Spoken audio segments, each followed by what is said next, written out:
Good morning, Dr. Babo here, opening the brand new day with prayer to our Holy Spirit God, because we need desperately His intervention for our lives today. Amen.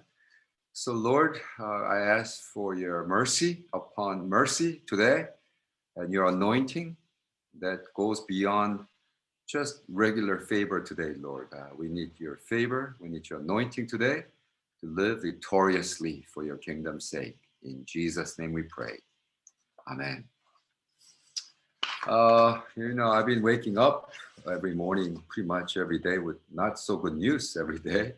Today is no exception. I woke up, got an email or cut off from my sister who fell from her electric bike ride and shattered her elbow. Oh, painful. Would you extend your intercession and prayer for my sister Somi? That would be fantastic. Pastor Pang, The Christian Life, chapter 13, he opens up using a lot of Romans today, and I'm going to read the key verse today. I'm going to read it 3 times as normally so that you could kind of meditate on it, close your eyes. Well, don't close your eyes if you're driving, but you close your eyes, kind of hear for the first time. It is pretty heavy-duty stuff today. Talk about predestination, the other side of predestination, the calling. He just called it the calling. Called, predestined, chosen, prior to your, against your any involvement of your will. So this is heavy stuff, but he makes it very plain. So this is the word of the Lord, Romans 8:30. Moreover, whom he predestined, these he also called. Whom he called, these he also justified. And whom he justified, these he also glorified. Moreover, whom he predestined, these he also called. Whom he called, these he also justified. And whom he justified, these he also glorified. Moreover, whom he predestined, these he also called. Whom he called, these he also justified. And whom he justified, these he also glorified. Romans 8:30, this is the word of the Lord. Wow. Well, last 4 chapters, he talked about how we need to be saved, right? It starts from the cross. Without cross, there's no salvation. And then he resurrected. Without resurrection, our faith is dead, because we have faith in a young rabbi who died 2,000 years ago. But he resurrected. He's alive. Our faith is alive. Not only resurrected and walk on earth, but he ascended to heaven and sit at the right hand of God, right? Not only he now intercedes for us as our prayer goes up, because he's Jesus, and in the name of Jesus, when we pray, the aroma, the prayer that angels takes to the altar, it gets answered. And then not only that, the 4th point, the full package, that he will come back. The second coming of Jesus is promised. We don't know which date. We don't want to make mistake of Chuck Smith or Calvary movement, but he's coming back soon. He's a day sooner than it was 2,000 years ago. Today, we expect him to return tonight as if he will return, right? So, what timing? Now they begin to do construction next to, wow. So sorry if it bothers you. Just 10 more minutes. Now he says, the calling, predestination, or the calling of God, it has nothing to do with your good work. Salvation is God's part.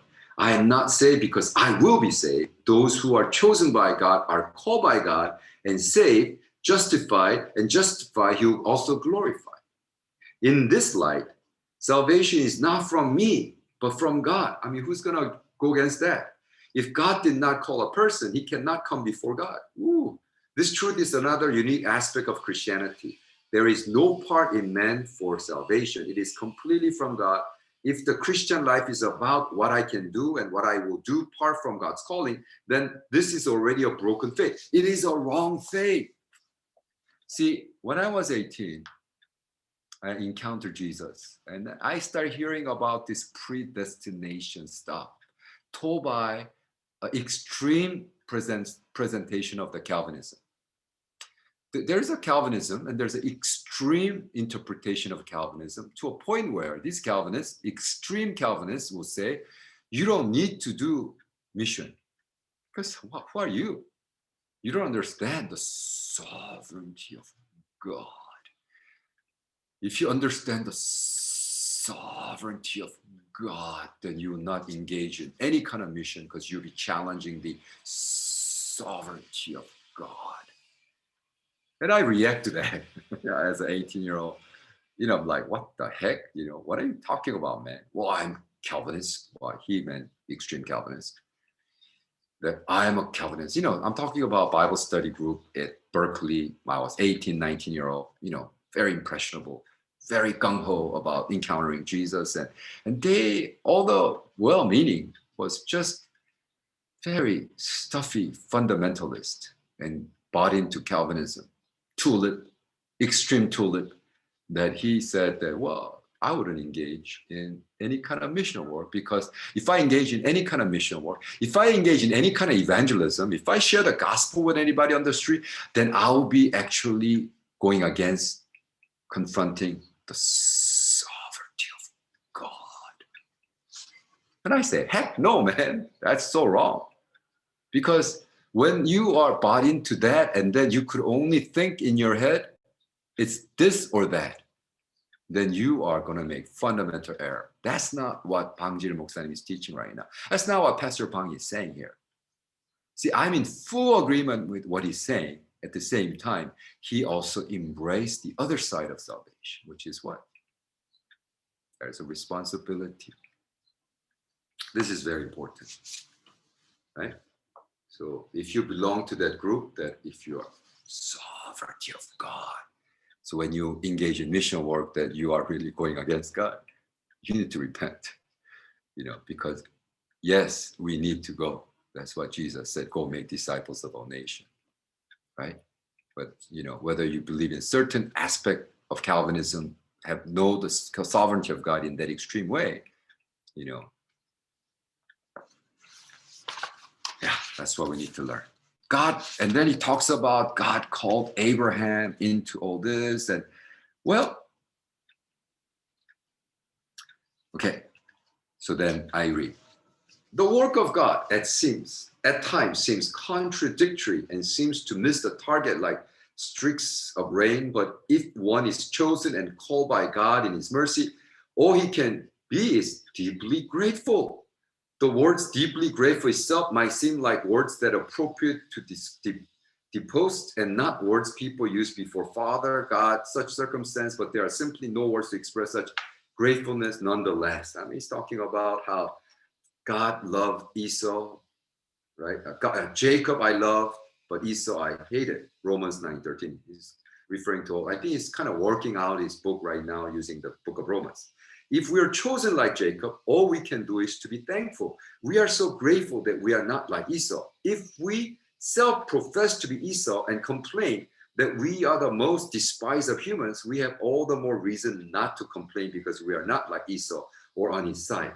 Am I really chosen? We're focused on this question and do not need to worry about other questions. Then he used another verse from Romans, how the potter chooses the clay and the clay should not have no authority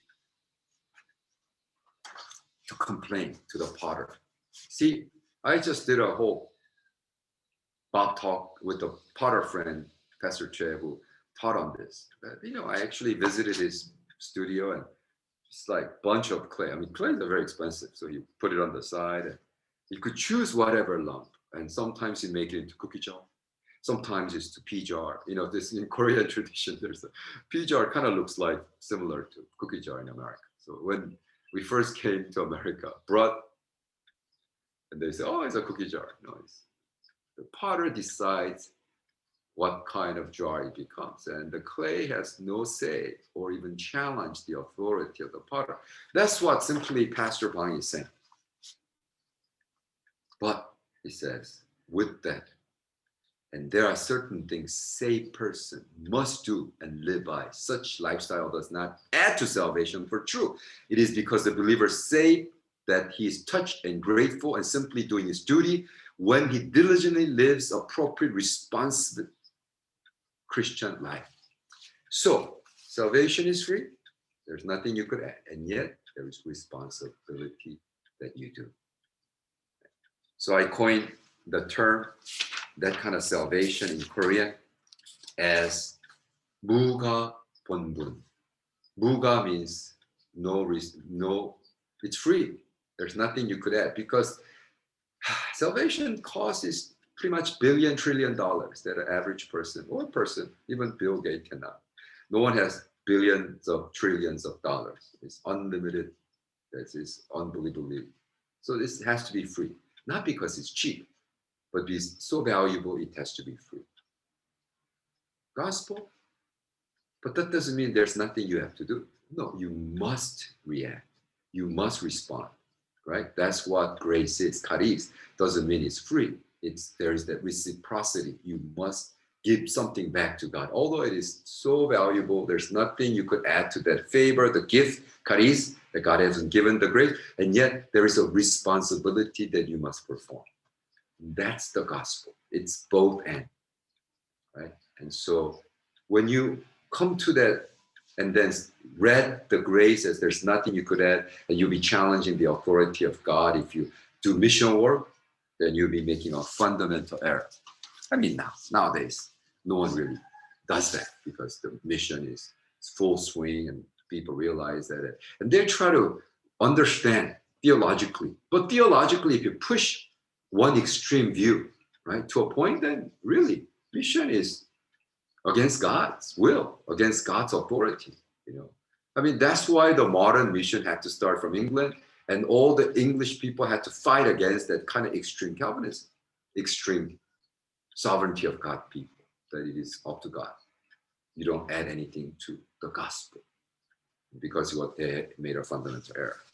Mistakenly compare God's absolute sovereignty in his calling and our duty as believers who have received his calling as things that are equally valuable in the work of salvation must be forbidden. We must acknowledge that man's limited understanding cannot completely understand the working of the absolute sovereignty of God.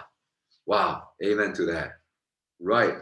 There's no way. I mean, even for me, I'm not saying as an authority, say that, well, that's what I believe. And you read my book and you understand sovereignty of God completely, 100%.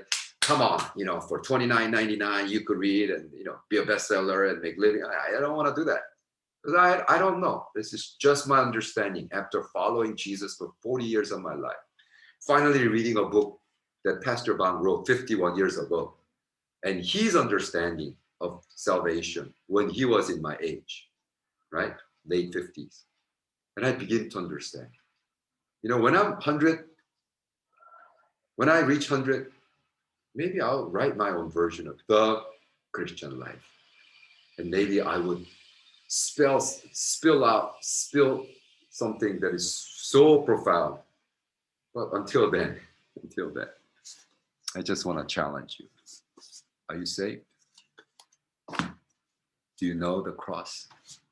Do you realize that? Do you recognize that Jesus died on the cross for you? We could not. Why? Because you're a sinner. Because you're a sinner. Because you sin against God daily. That's why you need Jesus daily. You need to take up your cross daily. Do you admit that Jesus not just took your sin and died on the cross? Behold, the Lamb who takes away the sin of the world. But he resurrected. He's alive again. Amen. He walked on earth again. And then he ascended and sit at the right hand of God, interceding for you, praying. When you pray in Jesus' name, God answers. And someday, hopefully tonight, Jesus will come. Jesus will come. Maybe my sister Somi doesn't have to take that operation if Jesus comes tonight. Amen. And we'll all be glorified. Why? Because Jesus is coming back. Wow, let me read this again, because then it will make so much sense. Moreover, whom God predestined, he also called. Whom God called, these he also justifies. And whom God justified, these he also glorified. Let that be true in your life. Jesus' name. Amen. Lord bless you. I'll see you tomorrow. Love you all. Bye.